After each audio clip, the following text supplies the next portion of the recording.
యేసయ్య మనం ఒక్కొక్కళ్ళని పట్టించుకుంటాడా? ఖచ్చితంగా పట్టించుకుంటాడు. హల్లెలూయా. యేసయ్య మన ఒక్కరి గురించే శ్రద్ధ తీసుకుంటారా? ఖచ్చితంగా శ్రద్ధ తీసుకుంటారు. హల్లెలూయా. ఆయన ఈ లోకంలో బ్రతికిన 33.5 సంవత్సరాలలో ఆయన అనేక మంది వ్యక్తులను కలుసుకున్నారు. లెక్కలేనంత మంది వ్యక్తులను కలుసుకున్నారు. లెక్కలేనన్ని అద్భుత క్రియలు చేశారు. అద్భుత క్రియలన్నీ, ఆయన మాట్లాడిన సంభాషణలు అన్నీ కనుక బైబిల్ గ్రంథంలో రికార్డ్ అయింటే మనం మోయగలిగినంత పుస్తకంగా మాత్రం బైబిల్ ఉండేది కాదు. చాలా హ్యూజ్ బుక్ అయిపోయేది. సో దేవుడు మనకి ఏ విషయాలు ప్రాముఖ్యంగా మనకు అవసరమో వాటన్నిటినీ దేవుడు బైబిల్ గ్రంథంలో వ్రాయించారు. సో యోహాను సువార్త 4వ అధ్యాయంలో యేసుక్రీస్తు ప్రభువారు ఒక ప్రాంతానికి వెళ్ళారు అనే మాట చూస్తున్నాం. యేసు ప్రభు ఒక మాటలో చెప్పాలంటే ద బిజియెస్ట్ పర్సన్. ఆయన భూమి మీదకి వచ్చి ఆయన మానవ రూపంలో ఈ లోకంలో జీవించినప్పుడు he had only 33.5 years time. మనకైతే చూడండి, నేను 33 సంవత్సరాలు దాటేసాను. నా వయసు ఎంతో చెప్పను కానీ మీకు అందరికి తెలుసు కదా, మీ వయసు ఎంతో మీకు తెలుసు. సో మన లైఫ్లో we believe that we are going to live long. మనందరం నమ్ముతాం ఏంటంటే దేవుడు మనకి దీర్ఘాయువును ఇస్తాడని. నమ్మిన వారు ఆమెన్ చెప్పండి. ఆమెన్. దేవుడు ఇస్తాడు, దీర్ఘాయువు ఇస్తాడు, ఆరోగ్యం ఇస్తాడు, క్షేమం ఇస్తాడు, కృప ఇస్తాడు. కానీ యేసుక్రీస్తు ప్రభువారు ఈ లోకానికి వచ్చే సమయానికి ఆయన పుట్టుకకు ముందే ఆయనకు తెలుసు ఆయన భూమి మీదకి ఎందుకు వస్తున్నారు, ఆయన ఎంతకాలం ఇక్కడ ఉంటారు, ఆయన ఎంతమంది వ్యక్తులను కలుసుకుంటారు, ఆయన ఎంత పరిచయం చేస్తారు, ఆయన ఎలా మరణిస్తారు, అవన్నీ ఆయనకు ముందే తెలుసు. ఎందుకంటే దేవాతి దేవుడు దాన్ని గూర్చిన జ్ఞానం కలిగిన వాడు, వర్తమానాన్ని గూర్చిన జ్ఞానం కలిగిన వారు, భవిష్యత్తును గూర్చి కూడా ఆయనకి సంపూర్ణంగా తెలుసు. సో యేసు ప్రభు ఈ లోకానికి రాకముందే he knows that he has only 33.5 years time. కేవలం 33.5 సంవత్సరాలు మాత్రమే సమయం ఉందని యేసయ్యకు తెలుసు. ఒకవేళ భారతదేశానికి వేరే దేశాల్లో ఉన్న వాళ్ళు కొన్నిసార్లు వారి బంధువుల్ని, తల్లిదండ్రులు కలవడానికి వస్తూ ఉంటారు. వచ్చినప్పుడు వాళ్ళు చెప్పే మాట ఏంటంటే 10 రోజులు ఉన్నాం కానండి మాకు టైం సరిపోలేదండి, నెల రోజులు ఉన్నామండి ఎలా అయిపోయిందో తెలియదండి, ఇంకా కలవాలనుకున్న చాలా మందిని కలవలేకపోయాము, ఇంకా వెళ్ళాలనుకున్న చాలా ప్రాంతాలకు వెళ్ళలేకపోయాము, చేయాలనుకున్న చాలా పనులు చేయలేకపోయాము, ఈ లిమిటెడ్ టైం మాకు సరిపోలేదండి అని చెప్తూ ఉంటారు. యేసు ప్రభు కేవలం 33.5 సంవత్సరాలు మాత్రమే ఈ భూమి మీద ఆయన ఉంటారు, పరిచర్య చేస్తారు, మన రక్షణ కొరకు ఆయన సిలువలో మరణిస్తారని ఆయనకి ముందే తెలుసు. అయితే యేసు ప్రభు ఇలా పెద్ద పెద్ద గుంపుల్లో, పెద్ద పెద్ద ఆడియన్స్ ముందు ఆయన సువార్త చెప్పడం మాత్రమే కాదు, కానీ ఒక్క స్త్రీని మార్చడానికి ఒక ఊరికి వెళ్ళారంట. అది సుకారు అనే ప్రాంతము. 4వ అధ్యాయం 4వ వచనంలో ఈ మాట నాకు చాలా ఇష్టం. చూడండి, ఆయన సమరయ మార్గమున వెళ్ళవలసి వచ్చెను. He had to go. Why was Jesus compelled to go? యేసు ప్రభుని వెనకాలండి బలవంత పెట్టేవారు ఎవరైనా ఉన్నారా? యేసు ప్రభు తల్లిదండ్రులు సుకారు ప్రాంతానికి వెళ్ళాలయ్యా ఈరోజు అని చెప్పేవాళ్ళు ఎవరైనా ఉన్నారా? యేసు ప్రభుని ఫోర్స్ చేయడానికి ఎవరు లేరు. కానీ యేసు ప్రభు ఆ సమరయ ప్రాంతంలో ఒక పాపాత్మురాలైన స్త్రీని మార్చాలని, ఆమెతో మాట్లాడాలని, ఆమె జీవితంలో నూతన కార్యం జరిగించాలని, ఆమె రక్షణ పొందాలని దేవుడు ఉద్దేశించారు. కాబట్టి ఆయన వెళ్ళవలసి వచ్చానంట. అంటే ఒక మాటలో చెప్పాలంటే యేసు ప్రభు బిజీ స్కెడ్యూల్లో ఇవాళ పొద్దున ఈ ఊర్లో ఉంటాను, మధ్యాహ్నం ఈ ఊర్లో ఉంటాను, సాయంత్రం ఈ ఊర్లో ఉంటాను, కానీ ఈ మధ్యలో ఈ సుకార్ అనే ప్రాంతం గుండా నేను వెళ్తాను, ఎందుకంటే ఈమెతో నేను మాట్లాడాలి, ఈ స్త్రీని నేను మార్చాలి అని సుకారు ప్రాంతంలో ఉన్న ఒక్క స్త్రీ కొరకు యేసు ప్రభు ఆ ఊరి మీదుగా ఆయన ప్రయాణం చేసి వెళ్ళాడు. యేసయ్య మనం ఒక్కొక్కళ్ళని పట్టించుకుంటాడా? ఖచ్చితంగా పట్టించుకుంటాడు. హల్లెలూయా. యేసయ్య మన ఒక్కరి గురించే శ్రద్ధ తీసుకుంటారా? ఖచ్చితంగా శ్రద్ధ తీసుకుంటారు. హల్లెలూయా. యేసయ్య మన ఒక్కరి గురించి ఆలోచన చేస్తారా? ఖచ్చితంగా మన ఒక్కరి గురించి ఆయన ఆలోచన చేస్తారు. ఒకవేళ కొన్నిసార్లు మనం అనుకుంటూ ఉండొచ్చు, మా ఇంట్లో నన్ను గురించి ఆలోచన చేసేవారు ఎవరు లేరండి, నన్ను పట్టించుకునేవారు ఎవరు లేరండి, నా ఇష్టాలకు విలువ లేదండి, నా గురించి ఒక కన్సర్న్ కలిగిన వారు ఎవరు లేరండి అంటే యేసయ్య అంటున్నారు, సమరయ ప్రాంతంలో ఉన్న ఆ స్త్రీని నేను ఎలా పట్టించుకున్నానో నిన్ను కూడా నేను పట్టించుకుంటానని చెప్తున్నాడండి. హల్లెలూయా. సుకార్ అనే ప్రాంతానికి యేసయ్య వెళ్ళారు. ఆ ఊరికి వెళ్ళగానే 6వ వచనంలో అక్కడ యాకోబు బావి ఉండెను గనుక యేసు ప్రయాణము వలన అలసియున్న రీతినే.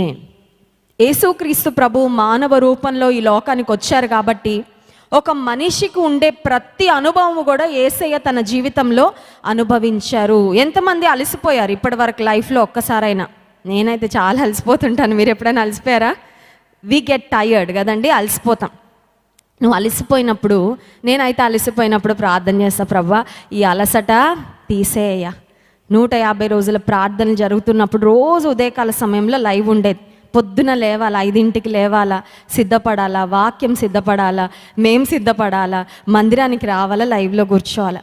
పగలంతా కరోనా ఎవరికి వచ్చిందో వాళ్ళకి ఫోన్లు చేయడము, ఎవరైనా ఫోన్లు చేస్తుంటే వాళ్ళకి ప్రార్థన చేయడము, వారిని బలపరచడము, ఎవరికి ఎలా సహాయం చేయాలో ఆలోచిస్తూ రోజంతా గడిచిపోయేదండి.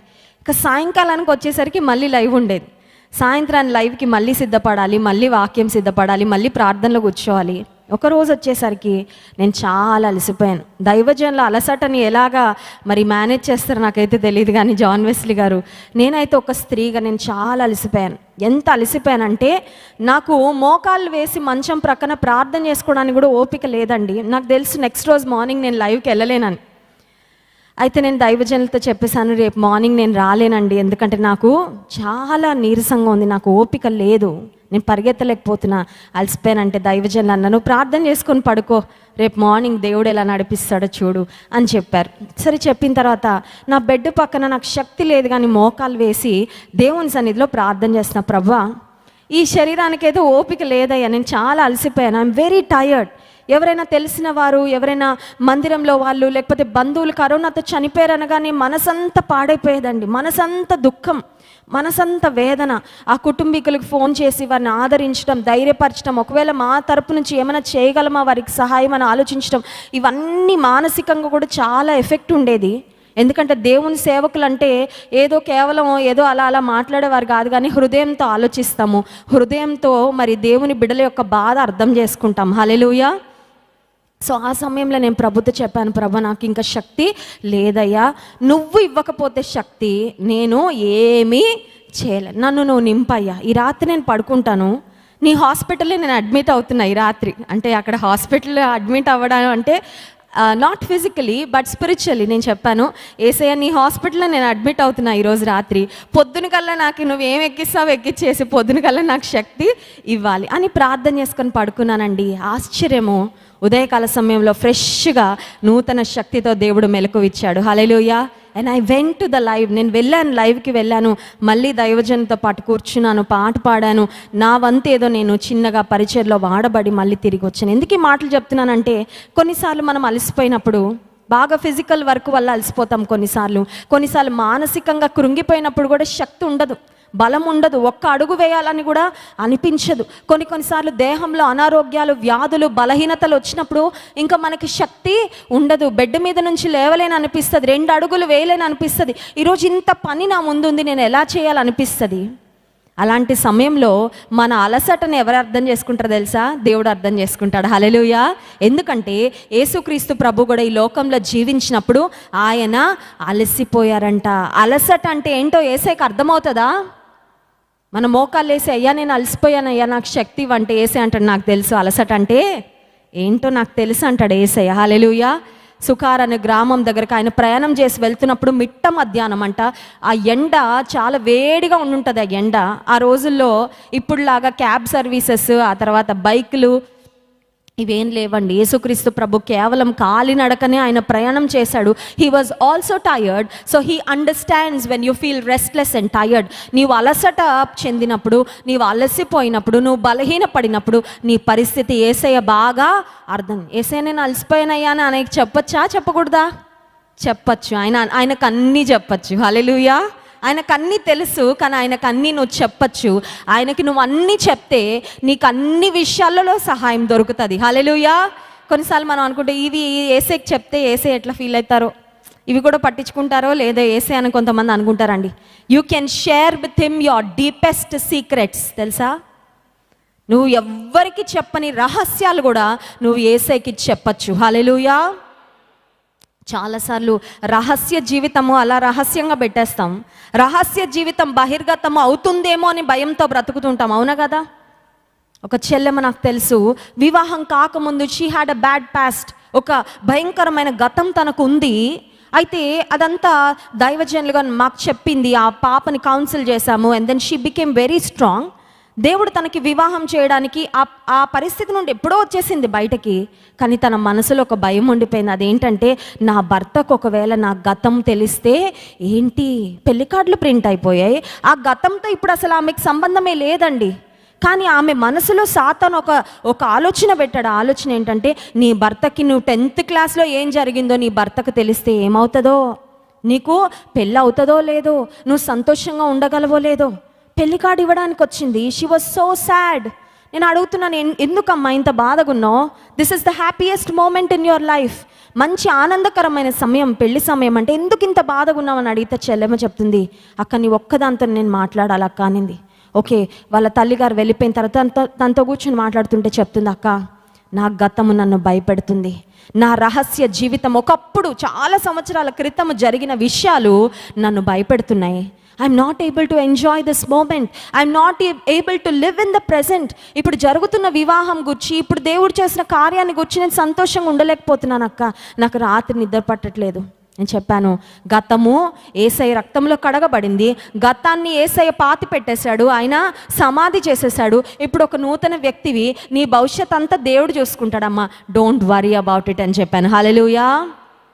కొన్నిసార్లు మన డీపెస్ట్ సీక్రెట్స్ ఎవ్వరికి తెలియదు అనుకుంటాం, ఒకవేళ తెలిస్తే ఏమైపోద్దో అని ఒకలాంటి అపరాధ భావన.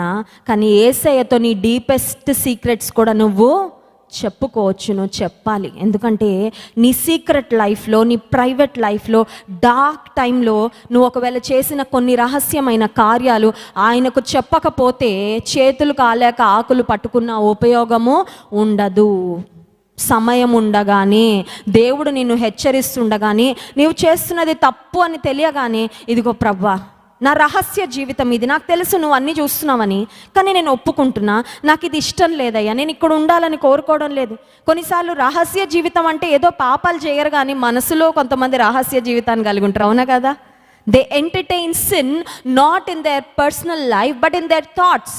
వ్యక్తిగతంగా వెళ్ళి ఏం చేయరండి, కానీ మనసులో కొన్ని తప్పుడు ఆలోచనలు వాటిని అలా ఎంటర్టైన్ చేస్తూ ఉంటారు. దేవుడు అంటున్నాడు, నువ్వు ఆ రకంగా కూడా నాకు దూరంగా జీవించడం నాకు ఇష్టము లేదు. మనసులో పాపపు తలంపులు వస్తూ ఉంటే వాటిని ఏం చేయాలి చెప్పండి? ఇప్పుడు మనసులో పాపపు తలంపులు వస్తుంటే ఏం చేయాలి తెలుసా? అవి కూడా యేసయ్యకి చెప్పాలి. హల్లెలూయా. అయ్యా ఇదిగో నా స్ట్రగుల్ ఇది, this is my struggle, I'm struggling with these sinful thoughts. ఈ పాపపు తలంపులతో నేను వేధించబడుతున్నాను, ఈ పాపపు తలంపుల నుండి నాకు విడుదల ఇవ్వు. అడగాలి ప్రభుని, ఆయన సహాయము చేస్తాడు. దేవుడు మనల్ని అర్థం చేసుకుంటాడు. యేసుక్రీస్తు ప్రభు అలసిపోయాడంట. అలసిపోయిన తర్వాత ఆయన ఏం చేశారంటే, అక్కడ ఒక బావి ఉంటే ఆ బావి దగ్గర కూర్చున్నారంట. 7వ వచనంలో, సమరయ స్త్రీ ఒకతే నీళ్లు చేదుకొనుటకు అక్కడికి రాగా, యేసు నాకు దాహమునకు ఇమ్మని ఆమెను అడిగెను. సమరయ స్త్రీ ఎవరో యేసయ్యకి ముందే తెలుసు. సమరయ స్త్రీ చరిత్ర ఏంటో యేసయ్యకి ముందే తెలుసు. సమరయ స్త్రీ మధ్యాహ్నం 12ంటికి నీళ్లు పట్టుకోవడానికి ఎందుకు వచ్చిందో కూడా యేసయ్యకి తెలుసు. యూజువల్గా స్త్రీలకి తెలుసు, మనం నీళ్ళు ఎప్పుడు పట్టుకుంటామండి? ఉదయం పట్టుకుంటాము, లేకపోతే సాయంకాలం పట్టుకుంటాం, అంతే కదా. అంటే ఇప్పుడు అంటే ఇంట్లోకి వచ్చేస్తున్నాయి లేండి ట్యాప్స్లో, ఇప్పుడు అంత అవసరం లేదు. కానీ బట్ ఒకప్పుడు వాటర్ లేనప్పుడు, వాటర్ స్కేర్సిటీ, నీటి కొరత ఉన్న ప్రాంతాల్లో యూజువల్గా ఆ ట్యాంకర్ వచ్చినా, లేకపోతే పైప్ వచ్చినా, ట్యాప్ వచ్చినా ఎప్పుడు వస్తుంది? అది యూజువల్గా ఉదయం వస్తుంది, లేకపోతే సాయంకాలం వస్తుంది. ఈమె బావి దగ్గర నీళ్లు చేదుకోవడానికి 12ంటికి ఎందుకు వెళ్ళిందంటే, ఈమెకు ఎవ్వరికి కనబడడం ఇష్టము లేదు. ఇంకొక మాటలో చెప్పాలంటే, ఈమంటే ఆ ప్రాంతంలో వారికి అందరికి అసహ్యం. Because she is living a sinful life. ఆమెకు ఒక మంచి క్యారెక్టర్ లేదు, ఆమెకు ఒక చక్కని జీవితం లేదు. అందుకని ఆమె అనుకుంది, అందరి యొక్క చిన్న చూపు, అందరి యొక్క తక్కువ చూపు నేను ఎందుకు పడాలి? ఎవ్వరు లేనప్పుడు సైలెంట్గా వెళ్ళిపోయి ఆ బావిలో నీళ్లు చేదుకొని వచ్చి ఇంట్లో పెట్టుకుంటానని ఆమె అనుకుంది. కానీ యేసయ్య చూపు ఆమె మీద పడింది. హల్లెలూయా. నేను అంటాను, she had an appointment with Jesus at that well. ఆ రోజు ఆ బావి దగ్గర ఆమెకు యేసయ్య అపాయింట్మెంట్ దొరికింది. యేసయ్య అపాయింట్మెంట్ మనకి దొరుకుతుందా? దొరకదా? ఇప్పుడు దొరికేసిందండి మనందరికీ. హల్లెలూయా. మనందరికీ యేసయ్య అపాయింట్మెంట్ దొరికింది కాబట్టి ఇక్కడికి వచ్చాం మనం. యేసయ్య అపాయింట్మెంట్ మనందరికీ దొరుకుతుంది. యేసయ్య మనకు అపాయింట్మెంట్ ఇవ్వడానికి, ఆయనకు దగ్గర రావడానికి, మీ చదువు ఏంటి చూపించండి, మీరు ఏ ఉద్యోగం చేస్తున్నారు చూపించండి, మీ చరిత్ర ఏంటో చూపించండి, మీ పరిస్థితులు ఏంటో చూపించండి అని అడగడండి. నువ్వు ఆయన దగ్గరకు వస్తే ఆయన నీతో మాట్లాడడానికి ఇష్టపడుతున్నాడు. హల్లెలూయా. సమరయ స్త్రీ అనుకుంది, ఇట్స్ అ కోఇన్సిడెన్స్, ఈ వ్యక్తి ఎవరు నేను ఎప్పుడు చూడలేదే, ఇతను అనుకోకుండా ఈ సమయానికి వచ్చాడేంటి అని ఆమె అనుకుంటుంది, కానీ దేవుడు ఇది ప్రీ ప్లాన్ చేశాడు. హల్లెలూయా. కొన్నిసార్లు మనం అనుకుంటాం, కొన్ని ఆకస్మికంగా జరిగితే కొంతమంది వాడే మాటలు ఏంటంటే యాక్సిడెంటల్గా జరిగిందండి. ఒకవేళ అనుకోకుండా మంచి జరిగింది అనుకోండి, లక్కీగా జరిగిందండి అంటారు కదా. లక్కీగా అదృష్టం కలిసి వచ్చి జరిగిందండి అంటారు. అనుకోకుండా మంచి జరిగితే. అనుకోకుండా చెడు జరిగితే ఏమంటారు? యాక్సిడెంట్ అండి, దురదృష్టవశాత్తు, ప్రమాదవశాత్తు. ఈ మాటలు ఎక్కువ వాడుతూ ఉంటారు చాలామంది. అని దేవుని బిడలంగా దురదృష్టవశాత్తు కానీ, ప్రమాదవశాత్తు కానీ, ఆ తర్వాత అదృష్టవశాత్తు కానీ ఏమీ జరగవు. అన్నీ దేవుని ప్రణాళిక ప్రకారమే జరుగుతాయి. హల్లెలూయా. దేవుని ప్రణాళిక ఉంది ఆమె పట్ల ఆ రోజు. అందుకే యేసుక్రీస్తు ప్రభు ఆ సమయానికి ఆ బావి దగ్గర వచ్చి కూర్చొని, it was almost like Jesus was waiting for her. ఏసై ఆమె ఎప్పుడు వస్తుందా, ఆమెతో మాట్లాడదామని ఏసై అక్కడ కనిపెట్టుకొని, ఇప్పుడు Jesus is striking a conversation. యేసు ప్రభు ముందు ఆమె మాట్లాడాలని వెయిట్ చేయలేదండి, యేసయ్యే ముందు ఆమెతోని మాట్లాడుతున్నాడు. మన దేవుని గొప్పతనం ఏంటంటే, ముందు మనం ఆయన ప్రేమించలేదంట, ఆయనే మొదట మనల్ని ప్రేమించాడంట. హల్లెలూయా. ముందు మనం ఆయన ఏర్పాటు చేసుకోలేదంట, ఆయనే మొదట మనలను ఏర్పాటు చేసుకున్నాడు. దేవుడు ఎప్పుడు కూడా ఫస్ట్ స్టెప్ ఆయన తీసుకున్నాడండి. ఆ ఫస్ట్ స్టెప్ దేవుడు తీసుకున్నాడు. ఆయన వేసిన అడుగుకు, దేవుడు ఇచ్చిన ఆ నడిపింపుకు మనం స్పందించాలి. దేవుడు ఎప్పుడు ముందే ఉంటాడు అన్ని విషయాలు, కానీ ఆయన పిలుపుకు స్పందించే హృదయము మనకు ఉండాలి. ఆయన మాటకు స్పందించే హృదయం మనకు ఉండాలి. సరే, యేసు ప్రభు ఆమెతో మాట్లాడుతున్నారు ఏమనంటే, నాకు దాహమునకు ఇమ్ము. వెంటనే ఆమెకు ఒక ప్రశ్న వచ్చింది. అదేంటంటే 9వ వచనంలో, ఆ సమరయ స్త్రీ, యూదుడవైన నీవు సమరయ స్త్రీనైన నన్ను దాహమునకు ఇమ్మని ఎలాగ అడుగుచున్నావని ఆయనతో చెప్పెను. ఏలయనగా యూదులు సమరయులతో సాంగత్యము చేరు. ఒక మాటలో చెప్పాలంటే, సొసైటీలో ఆ తారతమ్యాలు ఉండేవండి, ఆ డిఫరెన్స్ ఉండేది. ఏంటంటే యూదులు చాలా ఉన్నతమైన వారు, సమరయులు చాలా తక్కువ స్థితిలో ఉండేవాళ్ళు. ఇప్పుడు యేసు ప్రభు యొక్క ముఖము, ఆయన యొక్క maybe his skin colour, maybe his way of dressing, ఆయన విధానము, ఆయన రూపురేఖలు, ఆయన పరిస్థితులు అన్నీ చూడగానే ఒక అర్థమైపోయింది, ఈయన మాత్రం సమరయుడు కాదు, హీఈస్ అ ఫారినర్, మా ప్రాంతానికి చెందినవాడు కాదు. ఈయన నాతో మాట్లాడుతున్నాడు ఏంటి? అసలు యూదులకు సమరయులకు పొంతనే ఉండదు. యూదులు చాలా సుపీరియర్గా ఫీల్ అవుతారు, సమరయులు చాలా ఇన్ఫీరియర్. యూదులు అంటే చాలా ఉన్నత స్థితిలో ఉన్నవారు, వారు ఎప్పుడు హెచ్చించుకుంటారు. సమరయులు చాలా తక్కువ స్థితిలో ఉంటాడు. ఆ గొప్ప స్థితిలో ఉన్న యూదుడైన ఈ వ్యక్తి నా దగ్గరకు వచ్చి మాట్లాడుతున్నాడు ఏంటి అని ఆమె ఆలోచిస్తుంది. ఆమె అడుగుతుంది, అయ్యా నువ్వు వచ్చి నన్ను ఎందుకు అడుగుతున్నావు నీటి కొరకు అని అడిగితే, యేసు ప్రభు ఆమెతో చెప్పిన మాట 10వ వచనంలో, అందుకు యేసు, నీవు దేవుని వరమును నాకు దాహమునకిమ్మని నిన్ను అడుగుచున్న వాడెవడు, అదియు ఎరిగి ఉంటే నీవు ఆయనను అడుగుదువు, ఆయన నీకు జీవజలమిచ్చునని ఆమెతో చెప్పెను. యేసయ్య నీళ్ళు అడిగారు. యేసయ్య ఏమంటున్నారంటే, నీతో మాట్లాడుతున్న నేను ఎవరినో నీకు తెలిస్తే నువ్వు నన్ను ఒకటి అడుగుతావమ్మా. నేను నిన్ను నార్మల్ వాటర్ అడిగాను, ఆ మామూలు నీటితో దాహం తీరుతుంది, కడుపులోకి నీరు వెళ్ళడం వల్ల శరీరం ఆరోగ్యంగా ఉంటుంది. ఎందుకంటే human body is made of 70% water. మానవ దేహంలో 70% నీళ్ళు ఉంటాయంట. నీళ్ళు ఎక్కువ తాగాలంట. డాక్టర్స్ చెప్తారు, నీళ్ళు ఎక్కువ తాగితే ఆరోగ్యంగా ఉంటారు, దేహంలో అవయవాలు కూడా బాగా పనిచేస్తాయని చెప్తారు. ఈమె దగ్గర యేసుప్రభు అడుగుతున్న నీళ్లు కేవలం ఈ శరీరానికి దాహం తీర్చడానికి ఉపయోగపడతాయి. కానీ యేసయ్య అంటున్నారు, నేను నిన్ను ఈ నీళ్ళు అడుగుతున్నాను, కానీ నేను ఎవరినో నీకు తెలుసుంటే నువ్వు నన్ను జీవజలం ఇవ్వమని అడిగుండేవాడివి. ఆమెకు అప్పటి వరకు జీవజలం అనే మాట ఎప్పుడు వినుండదండి, ఎప్పుడు వినుండదు. జీవజలం అంటే ఏంటి? ఇంగ్లీష్ బైబిల్లో ఉంది లివింగ్ వాటర్. లివింగ్ వాటర్, బ్రతికున్న నీరు అన్నమాట. జీవజలము. జీవజలము అంటే ఏంటి? Why did Jesus say that he will give her the living water? యేసుక్రీస్తు ప్రభు ఆమెకు జీవజలం ఇస్తాను అని ఎందుకు చెప్పారు? అసలు యేసు ప్రభు దగ్గర జీవజలం ఎందుకుంది, ఎలా ఉంది? ఆయన ఏమన్నా వెనకాల ట్యాంకుల్లో జీవజలాన్ని మోసుకుంటూ వెళ్తున్నాడా? యేసు ప్రభు అన్నాడు, నేనే మార్గమును సత్యమును జీవమును. హల్లెలూయా. Jesus said, I am the way, the truth and the life. యేసు ప్రభు జీవం కాబట్టి ఆయన దగ్గర ఉన్నవన్నీ జీవమైనవే. హల్లెలూయా. ఆయన దగ్గర చచ్చిపోయినవి ఏం లేవండి. యేసు ప్రభు బ్రతికున్న కాలంలో ఒక మాట అన్నారు, ఏమనంటే జీవాహారము నేనే అన్నారు. I am the bread of life. జీవాహారము నేను. ఇప్పుడు ఈమెతో అంటున్నాడు, నేను నీకు జీవజలము ఇస్తాను, నువ్వు నన్ను అడిగితే నేను నీకు జీవజలము ఇస్తాను అనగానే ఆమెకు అర్థం అవట్లే. అసలు జీవజలం గురించి ఎప్పుడు వినలేదే. ఈ రోజుల్లో వాటర్కి చాలా ప్రాధాన్యత ఉంది. చూడండి, మనం ఒకవేళ పాడైపోయిన నీరు తాగితే కలెరా వచ్చేస్తుంది, డయేరియా వచ్చేస్తుంది, వ్యాధులు వచ్చేస్తాయి, ఈవెన్ ప్రాణం కూడా పోతుంది. ఒకవేళ కలుషితమైన నీరు తాగితే ప్రాణం కూడా పోతుంది. ఇప్పుడు డాక్టర్స్ చాలా ఎక్కువగా ఆల్కలైన్ వాటర్ అని చెప్తున్నారు. ఆల్కలైన్ వాటర్ తాగితే శరీరం చాలా ఆరోగ్యంగా ఉంటుందంట, కొన్ని రకాలైన క్యాన్సర్స్ కూడా పోతాయంట ఆల్కలైన్ వాటర్ తాగితే అని చెప్తా ఉన్నారు. నేనేమి ఆల్కలైన్ వాటర్కి అడ్వర్టైజ్మెంట్ చేయట్లేదండి, నేను ఏం చదివానో అది చెప్తున్నాను. సరే, క్రికెట్ స్టార్స్, సెలబ్రిటీస్ అంట ఒక్కొక్క వాటర్ బాటిల్ ₹1,00,000 కాస్ట్ అంట. ఆ వాటర్ తాగుతారంట. ఎందుకంటే ఆ వాటర్ తాగడం వల్ల వాళ్ళకి మంచి ఆరోగ్యము వస్తుందని. So what ever it might be, ఈమె అనుకుంటుంది, ఈ జీవజలం గురించి నేను ఎప్పుడు వినలేదే.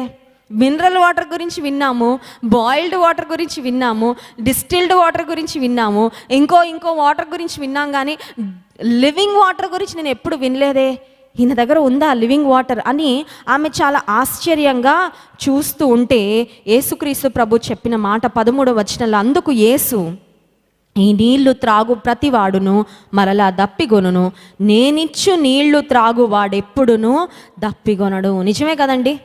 ఒక 1 లీటర్, 2 లీటర్స్, 3 లీటర్స్ వాటర్ మనం ఇంటి దగ్గర తాగేసి వెళ్ళినా కాసేపు ఎండలో తిరిగి బయట నడిచామనుకోండి, మళ్ళీ మనకి ఏమొస్తుంది?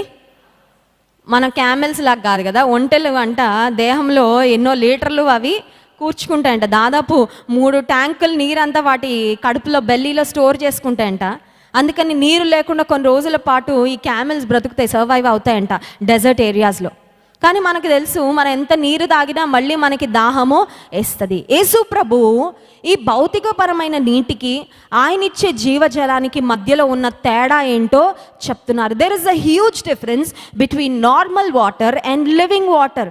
సామాన్యంగా మనము తాగే నీటికి, యేసు ప్రభు ఇచ్చే జీవజలానికి మధ్యలో చాలా వ్యత్యాసము ఉంది. ఒక మాట గమనించండి, ఈ లోకం ఇచ్చే ఆనందానికి, దేవుడిచ్చే ఆనందానికి చాలా తేడా ఉంది. ఈ లోకం ఇచ్చే సంతోషానికి, దేవుడిచ్చే సంతోషానికి చాలా తేడా ఉంది. ఈ లోకం ఇచ్చే సంతృప్తికి, దేవుడిచ్చే సంతృప్తికి చాలా తేడా ఉంది. అందుకే యేసయ్య అన్నారు, నా శాంతినే మీకు అనుగ్రహించుచున్నాను, లోకం ఇచ్చినట్టు కాదు అన్నారు. ఎవరైనా మన దగ్గరకు వచ్చి, ఇదిగోండి పలానా వస్తువు మీకు ఇస్తున్నానండి అని ఏదైనా ఇచ్చారనుకోండి, యూజువల్గా ఏదైనా ఒక కొత్త వస్తువు చూడగానే మన దగ్గర ఉన్న వాటితో మనం పోల్చుకుంటాం.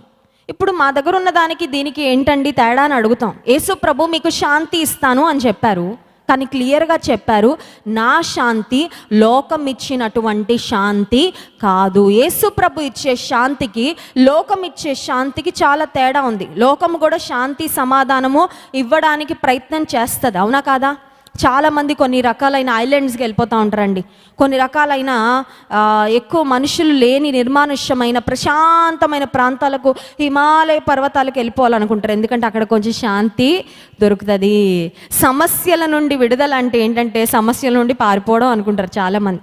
కానీ యేసే అంటున్నారు, సమస్యల నుండి పారిపోవడం వలన సమస్యల నుండి వచ్చే శాంతి కాదు నేను మీకు ఇచ్చేది, సమస్యల సుడిగుండంలో ఉండగానే మీకు శాంతిని ఇస్తానంటున్నాడు. హల్లెలూయా. యేసుక్రీస్తు ప్రభు తన శిష్యులతో దోణి ఎక్కి, ఆయన దోణిలో, ఆ దోణి అమరమున తలవాల్చి పడుకున్నారంట. పడుకున్న సమయంలో వెంటనే తుఫాన్ రాగానే అందరూ, మిమ్మల్ని నేను ఒడ్డుకు పడేస్తాను అనలేదండి యేసే, అన్నారండి.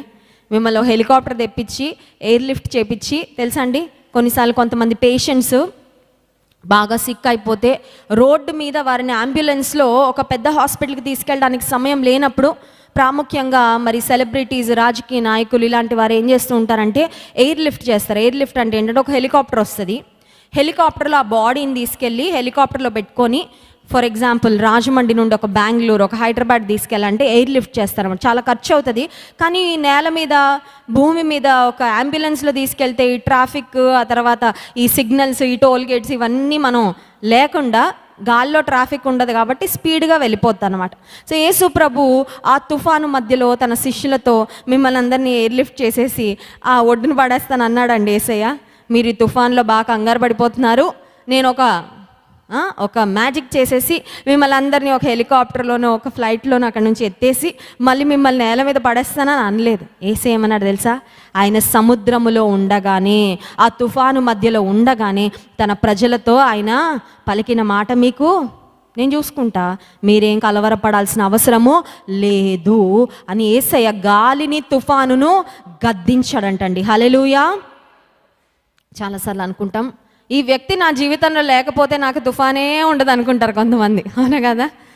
ఫలానా వ్యక్తి అండి, నా ప్రాబ్లం అంతటికి కారణం ఫలానా వ్యక్తే, వాళ్ళు లేకుండా పోతే నాకు ఎంత ప్రశాంతంగా ఉంటుందో. కొంతమంది అనుకుంటే ఈ జాబేనండి నాకు పెద్ద టెన్షను, ఈ జాబ్ కాకుండా ఇంకొక జాబ్కి వెళ్ళిపోతే ఎంత ప్రశాంతంగా, ఈ ఊరేనండి నాకు పెద్ద ప్రాబ్లం, ఈ ఊరు కాకుండా ఇంకే ఊరికి వెళ్ళినా నేను బాగా బ్రతికేస్తానండి, ప్రశాంతంగా ఉంటానండి, సమాధానంగా ఉంటానండి. కాదు. Escaping from the place of trouble is not the solution. దేవుడు చెప్తున్న మాట ఏంటంటే, నువ్వు ఎక్కడ సమస్య ఉందో ఆ సమస్య సృష్టించే వ్యక్తుల దగ్గర నుండి నువ్వు పారిపోవడం వలన, సమస్యను సృష్టించే ఆ ప్రదేశం నుండి నువ్వు పారిపోవడం వలన నీకు ఇచ్చే సమాధానం అది దేవుడిచ్చే సమాధానము కాదు. ఒక చెల్లెమ్మ, ఒక సహోదరి కొన్ని వారాల క్రితం క్రైస్ట్ వర్షిప్ సెంటర్కి వచ్చింది. మొత్తం దేహం అంతా కాలిపోయింది. అడిగాను, ఏమైందమ్మా, what happened? I like to connect to people and I like to listen to their stories. ఎవరైనా వ్యక్తులను కలిస్తే వారి జీవితంలో జరిగిన సంఘటనల గురించి నేను తెలుసుకోవాలని ఆశపడతాను, ఎందుకంటే అలాంటి పరిస్థితుల్లో వేరే వాళ్ళు ఎవరు పడకుండా వారిని హెచ్చరించాలని చెప్పింది. 8th క్లాస్ చదువుతున్నాను అక్క, మా అమ్మమ్మ వాళ్ళ ఊర్లో ఉన్నాను, మా అమ్మమ్మ తిట్టింది, కోపంతో కెరసిన్ పోసుకున్నాను, ఇదిగో ఇలా అయింది. చాలా బాధ అనిపించిందండి. అందమైన జీవితాన్ని చేతులారా కాల్చేసుకుంది అనిపించింది చెల్లెమ్మ. చాలా స్ట్రగుల్ అవుతున్నాను అక్క నేను. నిజమే, కొన్నిసార్లు క్షణికావేశంలో తీసుకునే నిర్ణయాలు మనిషికి ఎంత నష్టాన్ని తీసుకొస్తాయో. Don't take permanent decisions with your temporary problems. Don't take permanent decisions in your temporary problems. Problem ఇవాళ ఉంటుంది, రేపు పోద్ది, ఈ నెల ఉంటుంది, వచ్చే నెల కనబడదు, ఈ సంవత్సరం నీకు స్ట్రగుల్ ఉండొచ్చు, వచ్చే సంవత్సరం ఉండదు.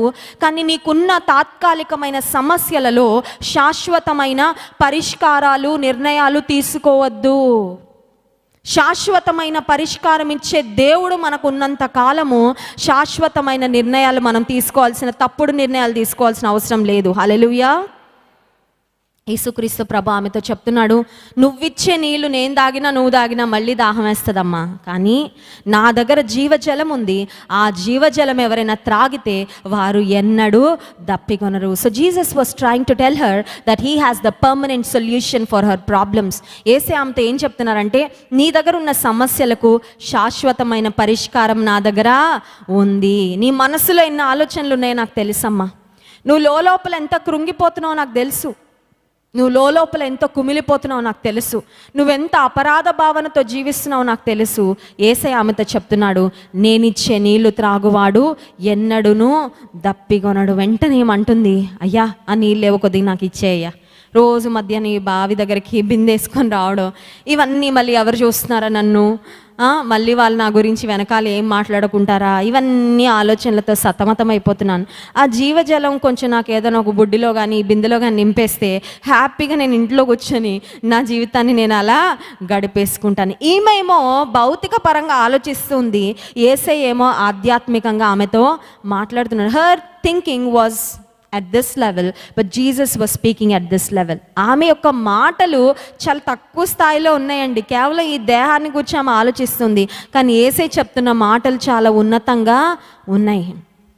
ఆమె అడుగుతుంది, యేసయ్య నీ దగ్గర ఉన్న నీళ్లు నాకు ఇవ్వయ్యా అని అడగగానే యేసయ్య వెంటనే ఆమె యొక్క జీవితాన్ని గురించి మాట్లాడుతున్నాడు.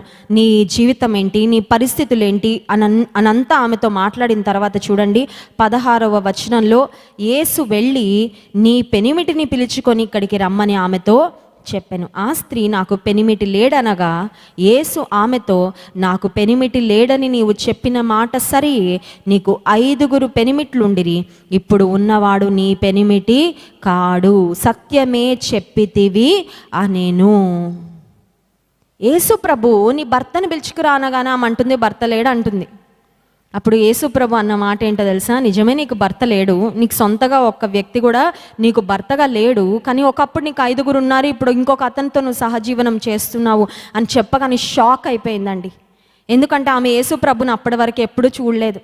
యేసు ప్రభుతో అప్పటి వరకు ఎప్పుడు మాట్లాడలేదు. ఆమె అనుకుంటుంది నా రహస్య జీవితం ఎవ్వరికి తెలీదు, నా స్ట్రగుల్స్ ఎవరికి తెలీదు, నా దేహాన్ని నేను ఎందుకు అమ్ముకొని బ్రతుకుతున్నాను ఎవరికి తెలీదు, నా వేదనలు ఎవరికి తెలీదు, నా దేహంలో ఉన్న వ్యాధులు ఎవరికి తెలీదు అని ఆమె అనుకుంటుంది.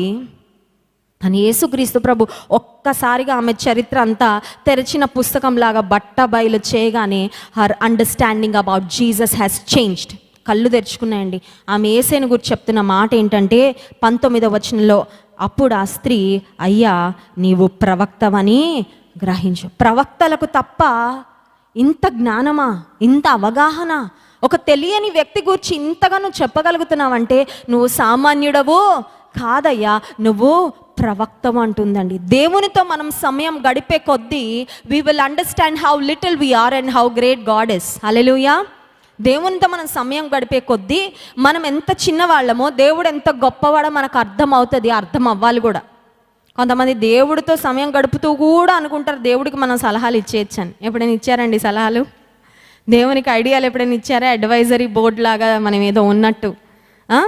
కొన్నిసార్లు దేవా అద్భుతం చేయ్యా, ముందు ఇలా చేయ్యా, తర్వాత ఇలా చేయ్యా, ఇలా మాట్లాడుతూ ఉంటాం కదండి. దేవుడు అనుకుంటాడు వీళ్ళు అసలు ఏమనుకుంటున్నారు, నా జ్ఞానం ముందు వీళ్ళకున్న చిన్న జ్ఞానాన్ని పెట్టుకొని నాకు సలహాలు ఇస్తే దేవుడు నవ్వుకుంటారేమో కొన్నిసార్లు మనల్ని చూసి కదండి, మన ప్రార్థనలు చూసి. కొన్నిసార్లు our understanding about God should increase as we spend time with him. దేవునితో మనం సమయం గడిపే కొద్దీ ఆయనను గూర్చిన అవగాహన పెరగాలి. ఇప్పుడు ఆమె అవగాహన అయితే వచ్చింది కానీ దేవుడని తెలుసుకోవట్లేదు, ప్రవక్త అంటుంది.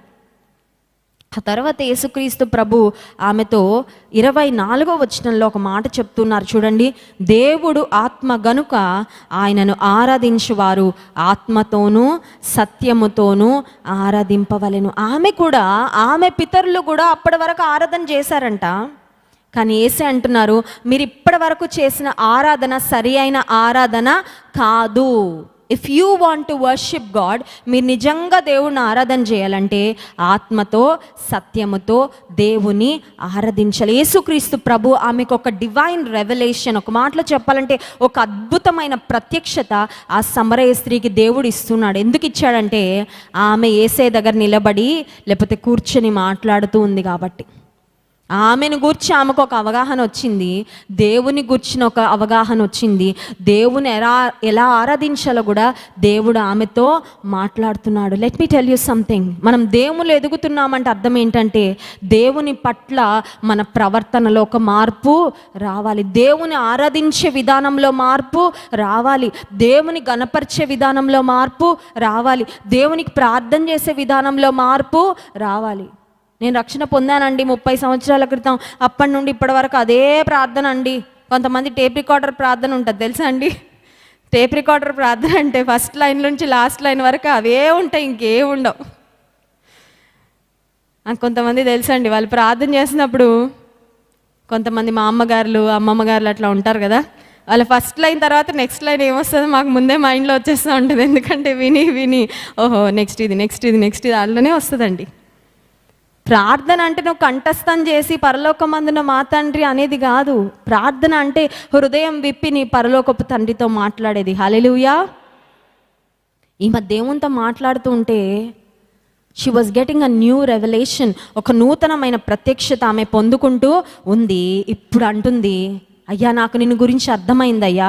25వ వచనం, ఆ స్త్రీ ఆయనతో, క్రీస్తనబడిన మెస్సియా వచ్చినని నేను ఎరుగుదును, ఆయన వచ్చినప్పుడు మాకు సమస్తమును తెలియజేయనని చెప్పగా యేసు నీతో మాట్లాడుచున్న నేనే అని ఆమెతో చెప్పెను. హల్లెలూయా. యేసే అంటున్నాడు, క్లారిటీగా మాట్లాడేశాడండి. యేసే క్లారిటీగా మాట్లాడతారా లేకపోతే చుట్టూ చుట్టూ తిరిగి మాట్లాడతారా? కొంతమందికి ఏమన్నా కావాలంటే డైరెక్ట్గా అడగరండి, ఇండైరెక్ట్గా మనతోనే అడిగించుకుంటారు. అలాంటివి దేవుడికి ఇష్టం ఉండదండి. Let me tell you, God likes straight, frank, transparent people. దేవుడికి యథార్థంగా, స్వచ్ఛంగా, నేరుగా, సూటిగా, మంచిగా మాట్లాడే వాళ్ళంటే ఇష్టం. కొంతమంది అన్ని తిరగదిప్పించి ముక్కు ఎక్కడంటే ఇట్లా చూపించాడంట, ఇట్లా చూపించాడంట, ఇట్లా నాకు అందట్లేదు కూడా నా చెయ్యి, ఇట్లా చూపించచ్చు కదా ముక్కు ఎక్కడంటే ఇట్లా చూపించచ్చు. కొంతమంది ఇలా తిరిగి యూటర్న్ తీసుకొని ఎందుకండి తిప్పలు. యేసుప్రభు ఆమెతో సూటిగా మాట్లాడుతున్నాడు, నీకు ఒక అండర్స్టాండింగ్ వచ్చిందమ్మా, మెస్సియా వస్తాడు అనుకుంటున్నావు, నేనే ఆ మెస్సియాను. యేసయ్య ఆమెతో స్పష్టంగా తెలియజేయగానే ఆమె వెంటనే అంగీకరించింది. She accepted the truth. మన జీవితంలో ఆశీర్వాదం ఎప్పుడు వస్తుందంటే దేవుని గుర్చిన అనుభవ జ్ఞానాన్ని అంగీకరించడంలో. హల్లెలూయా. నాకు తెలుసండి యేసుప్రభాదని, నాకు తెలుసండి, నేను చదివానండి, నేను విన్నానండి. అది కాదండి. విన్నది నువ్వు విశ్వసిస్తున్నావా? చదివినది నువ్వు విశ్వసిస్తున్నావా? నువ్వేది నమ్ముతున్నావో దాని మీద నీకు నిజంగా ఒక స్థిరమైన నమ్మకం ఉందా? ఈమె వెంటనే ఆ మాటను విశ్వసించి 27వ వచనంలో, ఇంతలో ఆయన శిష్యులు వచ్చి ఆయన స్త్రీతో మాట్లాడుట చూచి ఆశ్చర్యపడిరి, కానీ నీకేమి కావాలని ఆయనను, ఈమెతో ఎందుకు మాట్లాడుచున్నావని ఆయనను ఎవడునూ అడగలేదు. 28వ వచనం, ఆ స్త్రీ తన కుండ విడిచిపెట్టి ఊరిలోకి వెళ్ళి, కుండ వదిలేసిందంట. ఈ నీళ్ళ కోసం ఇంతవరకు వచ్చాను కానీ నాకు జీవజలము దొరికింది, నాకు దేవుడు దొరికాడు, నాకు రక్షకుడు దొరికాడు, నాకు మెస్సియా దొరికాడని వెంటనే షీ టుక్ యాక్షన్. అప్పటి వరకు పాపం చేయడానికి పరిగెత్తిన ఆమె కాళ్ళు, అప్పటి వరకు ఊరిలో చెడు కార్యాలు చేయడానికి తిరిగిన ఆమె కుండ విడిచిపెట్టి ఊరిలోకి వెళ్ళి 29వ వచనం, మీరు వచ్చి నేను చేసినవన్నీ నాతో చెప్పిన మనిషిని చూడుడి, ఈయన క్రీస్తు కాడా అని ఆ ఊరి వారితో చెప్పాను. క్రీస్తు అనే మాటకు అర్థం మనకు తెలుసు కదా, అభిషిక్తుడు. యేసు అను మాటకు అర్థము రక్షకుడు, క్రీస్తు అను మాటకు అర్థము అభిషిక్తుడు. ఈమె ఊరిలో వాళ్ళందరికీ వెళ్ళి చెప్తుంది, ఈ నోరు ఇప్పటి వరకు పాపపు మాటలు మాట్లాడడానికి వాడాను, చాలామంది పురుషులను లొంగ తీసుకోవడానికి ఒకవేళ ఆమె నోటిని అప్పటి వరకు వాడిందేమో, ఈ కాళ్ళు ఇప్పటి వరకు పాపక్రియలు చేయడానికి పరిగెత్తాయి, కానీ ఇప్పుడు నా కాళ్ళు యేసే కొరకు పరిగెడతాయి అనుకుంది. హల్లెలూయా. ఊరిలోకి వెళ్ళి she became N gospel preacher అండి, సువార్త చెప్తుంది ఆమె. ఆ ఊరిలో ఉన్న వారందరినీ ఆమె యేసయ్య వద్దకు నడిపించింది. యేసు ప్రభు నేను ఆ ఊరికి వెళ్ళాలి అనుకొని వెళ్ళారు. ఆ ఒక్క ఆత్మ రక్షింపబడడం ద్వారా ఆ ఊరిలో అనేక మంది సువార్తను ఈ స్త్రీ ద్వారా విన్నారు. హల్లెలూయా. 7 పురుషులతో సహజీవనం చేసిన ఈ సమరయ స్త్రీ ఇప్పుడు మనకి ఎక్కడ కనబడుతుంది? పరలోక రాజ్యంలో. హల్లెలూయా. మనం వెళ్తే మనకు కనబడుతుందండి. ఆమె చరిత్ర అంతా దేవుడు ఆయన రక్తంలో కడిగేశాడు. She is washed with the blood of the lamb. యేసు రక్తంలో ఆమె పాపాలని కడగబడ్డాయి. ఆమె ఇప్పుడు పరలోకంలో మనం చూస్తే ఆమె ఒక సువార్త సేవ చేసిన స్త్రీ. హల్లెలూయా. నువ్వు ఎంత భయంకరమైన గతాన్ని కలిగి ఉన్నా నీ భయంకరమైన గతాన్ని యేసు ప్రభు దగ్గర ఒప్పుకొని పాతి పెడితే you are a new creation in Christ. హల్లెలూయా. నీ చరిత్ర దేవుడు ఎన్నడూ జ్ఞాపకము చేసుకోడు. అందుకే ఒక దైవజనుడు ఏమంటాడంటే, పరలోకానికి మనం వెళ్ళినప్పుడు అంట యేసయ్య మనల్ని ఎలా ఇన్వైట్ చేస్తారంటే, వీళ్ళు అసలు ఎప్పుడు పాపమే చేయలేదు అన్నట్టు ఇన్వైట్ చేస్తాడంటండి. What a great feeling it would be కదా. మనం ఎవరికైనా విరోధంగా ఏదైనా తప్పు చేస్తే వాళ్ళని చూడాలంటే మనకి కళ్ళు రావు, అవునా? తప్పిచ్చేసుకుంటూ ఉంటాం. ఒకలాంటి గిల్ట్ వస్తూ ఉంటుంది, అపరాధ భావన, తల దించేసుకోవడము, ఆ తర్వాత వాళ్ళని ఎట్లనే ఎస్కేప్ అవ్వాలనుకుంటాం. పరలోకానికి వెళ్ళాక యేసయ్య మనం పాపం ఎప్పుడు చేయని వారిలాగా మనల్ని అలా ఆయన పరలోకంలోకి ఇన్వైట్ చేస్తారంట. హల్లెలూయా. ఈ స్త్రీ యేసుక్రీస్తు ప్రభును గుర్చిన ఒక ప్రత్యక్షత పొందుకుంది. ఆమె సువార్తను అంగీకరించింది, ఆయన క్రీస్తుని గ్రహించింది, ఆయన క్రీస్తుని వెళ్ళి ప్రకటించింది. ఆమె యేసు ప్రభుతో కొద్దిసేపు గడిపిందండి. ఆమె ఎంతసేపు గడుపుంటుందంటే ప్రాబబ్లీ a few hours, కొన్ని నిమిషాలు అయిండొచ్చు, మేబీ 1 గంట అయిండొచ్చేమో. ఎందుకంటే శిష్యులు ఊర్లోకి వెళ్ళి బయటకు వచ్చేసరికి ఇదంతా అయిపోయింది, ఈ కాన్వర్జేషన్, సంభాషణ అంతా అయిపోయింది. యేసుప్రభుతో అంత కొద్దిసేపు గడిపితేనే ఆమె జీవితం అంత మారితే, యేసుప్రభు సన్నిధిలో మనం చాలాసేపు గడిపేస్తున్నాం, అవునా కదా? చాలాసేపు గడుపుతున్నాం, మనం ఇంకెంత మారాలి? సముద్రపు ఒడ్డున గులకరాళ్ళు ఉంటాయంట. సముద్రపు నీరు వాటి మీద నుంచి వెళ్తూనే ఉంటుంది, కానీ ఆ రాయిని తీసుకొని గట్టిగా పిండండి, ఒక్క చుక్కన నీరు వస్తుందండి? ఒక్క చుక్క కూడా రాదు. ఎందుకంటే ఆ రాయి ఫిక్స్ అయిపోయింది, నేను ఒక్క చుక్క నీటిని కూడా తీసుకొని. That's the nature of a stone. కొన్నిసార్లు కొంతమందికి రాతి లాంటి హృదయం ఉంటుంది, అంటే అందరికీ గుండె ఒకేలా ఉంటుంది లేండి లోపల, but I'm talking about the spiritual sense, ఆధ్యాత్మిక విధానంలో మాట్లాడుతున్నాను. కొంతమందికి రాతి లాంటి హృదయం ఉంటుంది. ఈ రాతి లాంటి హృదయం ఏంటంటే స్పందనే ఉండదు, కదలిక ఉండదు, కదలరు, మెదలరు. ఇక్కడ ఎంత బలమైన వాక్యం విన్నా నా గాదులే అనుకుంటా, తల మీద నుంచి వెళ్ళిపోతూ ఉంటాయి కదండి. నేను మొన్న దుబాయ్ ప్రాంతానికి పోయిన వారం శుక్రవారము సాయంకాలం నేను బయలుదేరి దుబాయ్లో మన క్రైస్ట్ వర్షిప్ సెంటర్లో దేవుని వాక్యం అందించడానికి వెళ్ళడం జరిగింది. సరే, ప్రయాణానికి ముందే దైవజనులు జాన్ వెస్లీ గారు నీకు ఏ సీటు కావాలని అడిగారు. ఫ్లైట్లో ఖాళీ సీట్లు ఉంటాయి, మనం సెలెక్ట్ చేసుకోవచ్చు. నేను అన్నాను, నాకంటే ఎక్కువ మీరే ప్రయాణం చేస్తారు, మీరే ఏది బెస్ట్ సీటో నా కోసం సెలెక్ట్ చేయండి అని చెప్పాను దైవజనులకి. సరే, ఈ సీటు బాగుంటుంది, ఇక్కడ కొంచెం కాళ్ళు కదుపుకోవడానికి, కాళ్ళు కొంచెం మరి ఫ్రీగా ఉండడానికి ఎక్కువ స్పేస్ ఉంటుంది, నీకు ఈ సీటు బుక్ చేస్తానని బుక్ చేశారు. సరే, వెళ్ళి కూర్చున్నాను. మీకు తెలుసు కదా, పోయిన వారం 3 రోజుల మీటింగ్లు తర్వాత నా లగేజ్ని నేను పరిగెత్తుకుంటూ సర్దుకున్నాను. అప్పటి వరకు ఎప్పుడు అనుభవం లేదు, నడుచుకుంటూ సర్దుకుంటాం మామూలుగా, పరిగెట్టుకుంటూ సర్దానండి. అంత హడావిడి అయిపోయింది. సరే, చాలా అలసిపోయి ఫ్లైట్ ఎక్కి కూర్చోగానే నా ప్రక్కకు ఒక వ్యక్తి వచ్చారు, చూడ్డానికి అమెరికన్లా ఉన్నారు. ఆయన సరే కూర్చోగానే ఏదో మాట్లాడితే నేను చెప్పాను, నా భర్త గారు పాస్టర్ గారండి, మేము సేవ చేస్తూ ఉంటామని చెప్పాను. 2 మాటలు మాట్లాడగా నేను చెప్పగానే ఆయన అన్నాడు, నేను కూడా పాస్టర్ గారిని అన్నాడు. హల్లెలూయా, నేను కూడా పాస్టర్ గారిని అనగానే ఇంకా నా కళ్ళు ఇట్లా మెరిసాయి. అబ్బా, దేవుని చిత్తమేమో. ఎక్కడండి మీరు పాస్టర్ గారు అంటే ఆయన చెప్పాడు, ఐగుప్తు దేశంలో పాస్టర్ గారిని అని చెప్పాడు. హల్లెలూయా, ఐగుప్తు అని ఎన్ని ప్రసంగాలు చెప్పానో నేను కదండి. మనం ఐగుప్తు అని వింటూనే ఉంటాం. ఐగుప్తు దేశంలో సేవ చేసిన పాస్టర్ గారిని దేవుడు నా పక్కన పెట్టారండి. ఒక 50 సంవత్సరాల పైన ఉంటుంది ఆయనకు వయసు. సరే, ఆయన కూర్చుని ఫ్లైట్ దిగే వరకు మాట్లాడుతూనే ఉన్నాం. ఆయన ఐగుప్తు దేశాన్ని గురించి, ఆయన ప్రపంచంలో చాలా ప్రాంతాలు తిరిగి సువార్త సేవ చేస్తున్నప్పుడు ఆయన పొందిన అనుభవాలు, మన పరిచయం గురించి నేను చెప్తా వచ్చాను. సో ఫ్లైట్ అంతా నేను అనుకున్నాను, ఏ సీటు కావాలని దైవజనులు అడిగారు, కానీ దేవుడు బెస్ట్ సీటే దైవజనుల ద్వారా నా కొరకు ఏర్పాటు చేశారు అనుకున్నాను. హల్లెలూయా. మామూలు వేరే సీట్లో కూర్చుని నిద్రపోయేదాన్నేమో 4 గంటలు. ఆ 4 గంటలు కూడా చాలా చక్కగా మరి అనేక విషయాలు, మరి దేవుని సేవను గురించి, బైబిల్ గురించి కూడా చాలా విషయాలు మాట్లాడడం జరిగింది. సరే, ఆ పాస్టర్ గారు ఒక విషయం చెప్పారు. ఐగుప్తు దేశంలో ఒక ప్రాంతంలో ఉన్న వారిని గురించి ఈ మాటలు చెప్తూ ఉంటారు అంట. అదేంటంటే, ఒక దగ్గర బ్రెయిన్స్ అమ్మకానికి పెట్టారంట. అంటే గోటు బ్రెయిన్ కాదండి, గోటు బ్రెయిన్, ఫిష్ బ్రెయిన్ చాలా రుచిగా ఉంటాయి అంటారు, అవునా కదండి. గోట్ బ్రెయిన్ చాలా టేస్టీగా ఉంటుంది అంటారు. చేప బ్రెయిన్ తింటే బ్రెయిన్ పెరుగుతుంది అంటారు. చేపలో తల ముక్కలే తింటారు కొంతమంది, చాలా టేస్టీగా ఉంటుంది, బ్రెయిన్ కూడా బాగా పెరుగుతుంది అంటారు, చాలా తెలివిగా ఉంటారండి అని. ఒక దగ్గర బ్రెయిన్లు అమ్ముతున్నారంటండి. ఆ బ్రెయిన్లలో ఒక్కొక్క బ్రెయిన్కి రేట్ రాసి ఉందంట. ఫస్ట్ అమెరికా బ్రెయిన్ ఉందంట. అమెరికా బ్రెయిన్ $500 అంట. $500 అంటే తక్కువేం కాదు. America brain $500. సరే, ఆ పక్కన జర్మనీ బ్రెయిన్ ఉందంట. జర్మనీ బ్రెయిన్ ఏమో $1000 అంట. అమెరికా బ్రెయిన్ $500 అంటే మరి అమెరికన్స్ సూపర్ పవర్ నేషన్, వాళ్ళు చాలా విషయాల ముందుంటారు. సో అమెరికా బ్రెయిన్ ఏమో $500, పక్కన జర్మనీ దేశం కూడా చాలా విషయాలు కనుగొన్నారు, వాళ్ళు ఇన్వెన్షన్స్, డిస్కవరీస్ చేశారు, అదేమో $1000 అంట. ఆ పక్కన ఆ ఈజిప్ట్ పాస్టర్ గారు చెప్పారు, ఈజిప్ట్ బ్రెయిన్ ఒకటి అమ్మకానికి పెట్టారంట. ఈజిప్ట్ బ్రెయిన్, ఐగుప్తు బ్రెయిన్, ఆ బ్రెయిన్ $5000 అంట. ఎంత? $5000 అంటే చాలా ఎక్కువ అండి. $5000 ఎందుకంటే ఆ బ్రెయిన్ అప్పటి వరకు ఎవరు వాడలేదంట. వాడని బ్రెయిన్ కాబట్టి ఎన్ని డాలర్లు? 5000. మందిరానికి వచ్చి మనం కూడా బ్రెయిన్ వాడాలి, అర్థమవుతుందండి. ఈ బ్రెయిన్ వాడకపోతే వేస్ట్. కొంతమంది మందిరంలో కూర్చొని తల ఊపేసి వెళ్ళిపోతారు, కానీ బ్రెయిన్ వాడరు.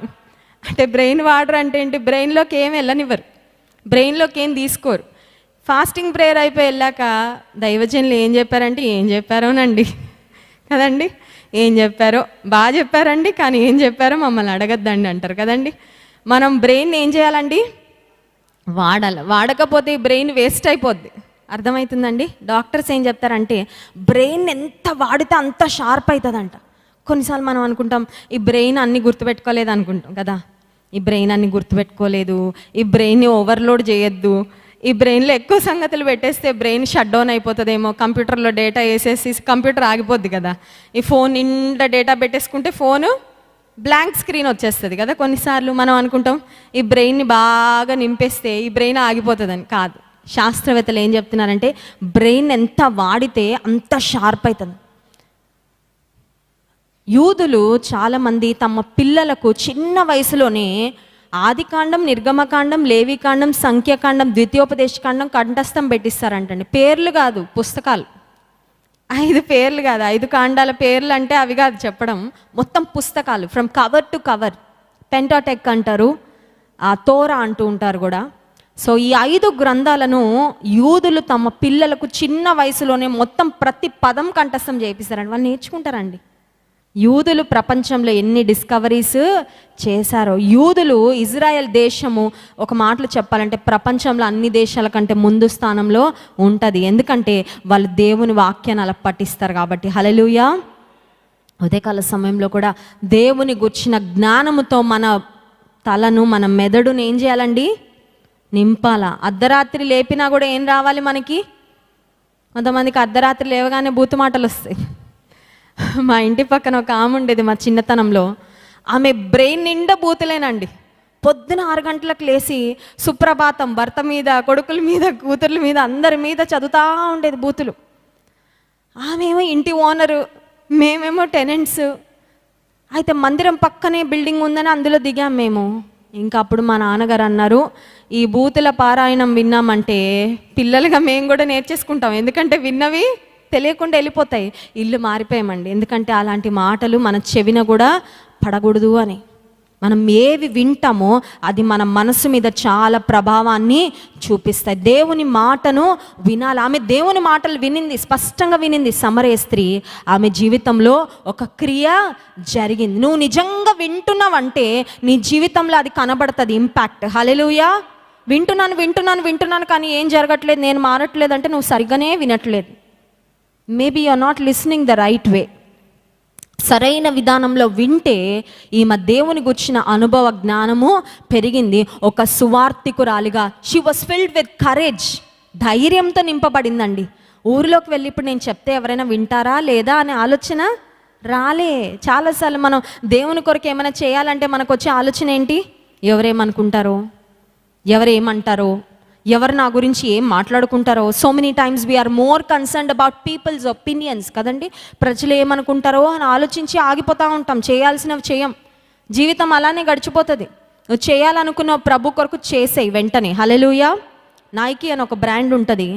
ఆ బ్రాండ్కి ఒక క్యాప్షన్ ఉంటుంది. ఏంటి తెలుసా? జస్ట్ డూ ఇట్ అంట. చేసేయి. నువ్వు అనుకున్నది, దేవుని విషయంలో నువ్వేం అనుకుంటావో అది చెయ్యి. ఆమె అనుకుంది, నేను వెళ్ళి ఊర్లో వాళ్ళకి యేసయ్య గురించి చెప్తానని. ఆమె వెళ్ళి ఒకవేళ ఆమె గనక తర్వాత చూసుకుందాంలే, వచ్చే వారం చూసుకుందాం, వచ్చే సంవత్సరం చూసుకుందామంటే ఆమెకు యేసయ్య మళ్ళీ దొరుకుతాడా? ఆ ఊర్లో వాళ్ళందరినీ పిలుచుకొని వచ్చిందండి యేసయ్య దగ్గరకు. హల్లెలూయా. ఆ ఊర్లో ఉన్న వారందరికీ క్రీస్తు అనబడిన మెస్సియా ఈయనే రక్షకుడని వారికి పరిచయము చేసింది. కళ్ళు మూసుకోండి, ప్రార్థన చేసుకుందాం. ఈ మధ్యాహ్నకాల సమయంలో దేవునితో సమయం గడుపుతున్న మనము, ప్రభువా నన్ను మార్చయ్యా, నా సొంత శక్తితో నేను మారలేనయ్యా, నన్ను మార్చు ప్రభువా. నిన్ను గూర్చిన అనుభవ జ్ఞానములో నేను అభివృద్ధి చెందాలయ్యా, నిన్ను గూర్చిన అవగాహనలో నేను అభివృద్ధి చెందాలి. అనేక మందికి నిన్ను ప్రకటించాలి ప్రభువా. ఒకప్పుడు వేటికో నా శరీరాన్ని, నా మాటలను, నా చేతలను ఉపయోగించాను. కానీ ఇక్కడ నుండి నీ కొరకు నేను వాడబడాలి ప్రభు, నాకు సహాయం చేయని అడుగుదాం. ఒక పాపాత్మురాలైన సమరయ స్త్రీని వాడుకున్న దేవుడు ఖచ్చితంగా నన్ను వాడుకుంటాడు. ఎస్, నీకు సిద్ధ మనసు ఉందా? సిద్ధపాటు ఉందా? సమర్పణ ఉందా? ప్రభుకు కావాలి. ఆయన గురించి ప్రకటించే వాళ్ళు ప్రభుకు కావాలి. ఆయన కొరకు పరుగులు పెట్టేవారు ప్రభువుకి కావాలి.